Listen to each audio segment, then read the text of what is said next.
So we're already chatting to our next guest. The Shadow Chancellor's already joined us, Carol. Let's return to Brexit and that huge defeat for Theresa May and the government last night. The biggest for a sitting government in political history. The Prime Minister faces yet another decisive vote later today. That is a vote of no confidence, which was brought by the Labour leader Jeremy Corbyn. Delighted to say John McDonnell is with us this morning. John, I want to move on to sort of what happens next in a moment. But I was trying to watch our eyebrows yesterday when those numbers came in. Most of the MPs we had on breakfast yesterday was sort of suggesting worst case scenario might be 100 defeat for the Prime Minister. Were you surprised by the scale of the defeat for Theresa May? Yes, I was. We all were, and I think Theresa May was as well. I was expecting. Actually, I'm a pessimist from the Labour Party perspective. I was expecting below 100. And I thought, actually, if they got below 100, they might claim that as a victory. And I thought that when the Tory chief whip was putting out figures himself at 200, I thought that was media management, and they were trying to media manage it. But when 230 came through, it was just unbelievable. The atmosphere, well, you saw it, the atmosphere in the House of Commons was shock for everyone. Yeah, and there were thousands of people out here on College Green as well. Much quieter here this morning, but I'm sure it's going to get busy here later on because that vote of no confidence takes place a little bit later on in the day today. Got Prime Minister's questions to come first up. I suppose for everybody watching back at home now, it's the question of what now. And I know it's hard to be certain about these things, but try and give us a picture of what the Labour Party want. Are we going to see a series of votes of no confidence? Because there's no limit on what you can do with regards to that. What we'll do today, we've tabled the vote of no confidence. People don't expect us to win it, but who can tell these days? I can't predict anything in Parliament now. So we've tabled that, and it's because we generally don't have any confidence in Theresa May's government to be able to negotiate the deal that we want. That's the first thing. Now, if that goes down, well, then Parliament really has to take a strong role. Do you expect to lose that? The DUP has said they're going to vote with the government. All the predictions are that we are, but who can tell anymore? Because after yesterday's vote, anything can happen in Parliament itself. So that debate will take place today. What we expect to happen then is proper negotiations and discussions to see if there's a compromise that can be reached. And the problem that we've got now is that Theresa May has said she's willing to enter into those discussions, but she hasn't said she's willing to enter into them with Jeremy Corbyn. She's not contacted us. So, I mean, we see them sort of go head-to-head across the Commons. Yeah. Has there been any face-to-face or telephone discussion? No. Are they in a WhatsApp group together? Not a bad idea. No, there hasn't. And what is disappointing, and this is what I can't understand really, not only she said she'll speak to senior parliamentarians across party. That doesn't mean the other parties. So that means all the other opposition parties, Labour, SNP, Liberals, we haven't been invited to those discussions yet. Then she set conditions, so she's ruling out by a customs union, which most of the opposition parties support. But if she does that, her own cabinet will be full of resignations. But she's got to look at what will get a majority in Parliament itself. That's where we're at the moment, you know. We've put forward our proposal. We believe we should have a permanent customs union. The relationship with the single market should be close and collaborative. We can negotiate that.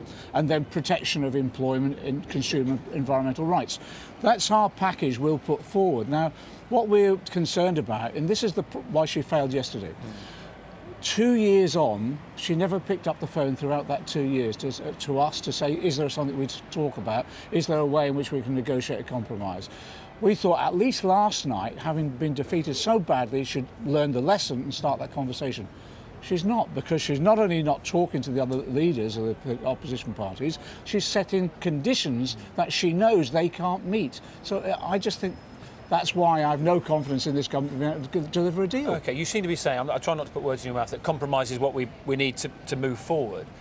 In terms of what's good for the United Kingdom, Jeremy Corbyn has also spoken about potentially a general election at some stage. Yeah. In what ways would that be the right step forward? Because if you have a government that is so demonstrated over 2 years that they just cannot manage the process, they can't negotiate a deal, they're ineffective, can't hold a majority in Parliament, the best thing then to do is to go to the country. And that was, in normal circumstances, that would happen. The only reason it hasn't happened so far is because David Cameron changed the rules of Parliament to prevent that happening. Now, what we're saying is we're going to say go to the people and ask them now, because it isn't just about Brexit, it's on all the other policies as well, and the fact that this government just cannot govern.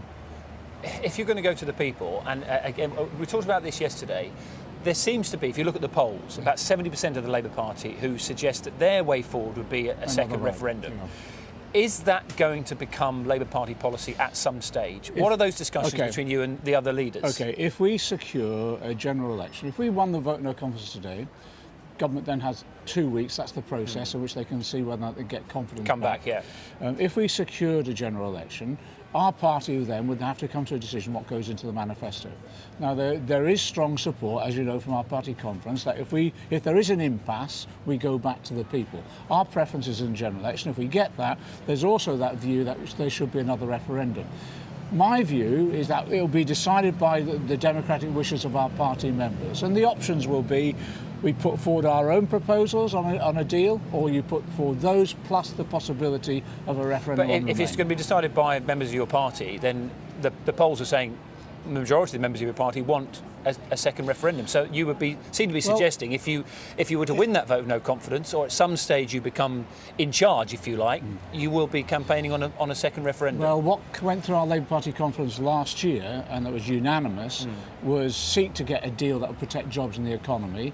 If you can't do that, then it's a referendum to ask people to think again, see what they think, test the water again. I think if we do move towards a general election, that's the sort of debate that we'll have. My own view is that Theresa May could sort this out now. If she had a real discussion, a real approach to compromise, bring all the parties together, I think there could be a compromise, most probably on the basis of what Labour's advocating. But the problem that she's got is I just don't think people have any faith in her anymore to be able to deliver that. And talking about faith, I don't think most people watching this morning will think, how on earth can all this be done, sorted out before the 29th of March? Yeah. Do you think it's inevitable that there will be a pushback and Article 50 will be extended? We can't fit things in before that. Again, I think that's why a number of people voted against her last night, because they saw her as using this as a deliberate tactic of running down the clock. Clearly extending Article 50 now is on the agenda, but that's for the government to decide. It can only be the government.